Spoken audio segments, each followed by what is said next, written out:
Muling iginiit ng Malacanang ang makatwirang paglalahad ni Pangulong Noynoy Aquino ng kanyang huling State of the Nation Address o SONA. Kaugnay nito, nirerespeto ng palasyo ang opinyon ng iba sa naging SONA ng Pangulo. May ulat si Rocky Ignacio mula sa Malacanang. Maraming salamat, Ralph. Hindi nga nababahala ang Malacanang sa mga nagpaplanong magsagawa ng kontra-SONA. Ayon sa palasyo, mas nais ni Pangulo Aquino kasi na matiyak na matutupad o mabibigyan daan ang tuwid na pamamahala ng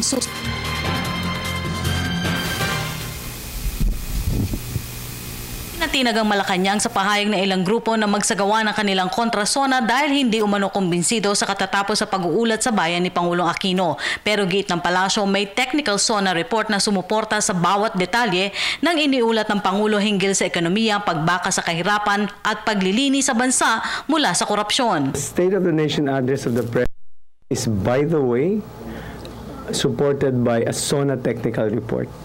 There is a technical report that is put out for everyone to see the basis for the President citing those figures. So they are all based on figures and statistics. Nagsalita ang palasyo dahil sa pahayag ng mga kritiko na ilan sa mga umano'y mahalagang usapin hindi nabanggit ng Pangulo, kabilang na dito ang malawakang rehabilitasyon sa pinsala ni Super Typhoon Yolanda, pati na rin anya ang isinusulong na charter change. Magkagayman nirerespeto ng palasyo ang opinyon ng iba sa naging SONA ng Pangulo. Ang mahalagaan niya na iparating ng Pangulo sa taong bayan ang kasalukuyang estado ng bansa bago pa matapos ang kanyang termino sa susunod na taon. To a situation where the Filipino people is going to be asked about continuing Daang Matuwid. Ipagpapatuloy ba natin ninyo ang Daang Matuwid? Nasa sa inyo po yan. So that's where the State of the Nation added. It is a journey of the President and of the country in these 6 years. So some people felt that they were not mentioned. We will respect your disagreement, but this is the President's SONA. Hindi ito sana. Ito po ang State of the Nation Address po ng ating Pangulo.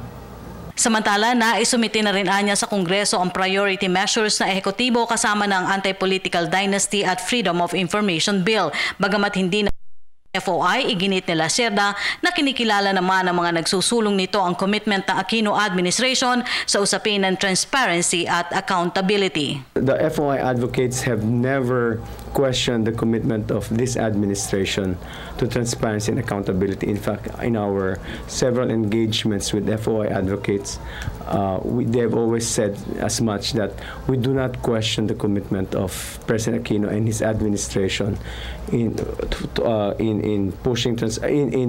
showing transparency in governance. Their concern is more on the next administration. Nauna na nga sinabi ni Pangulo Aquino na magpapatuloy at mahala hanggang sa pagtatapos ng kanyang termino.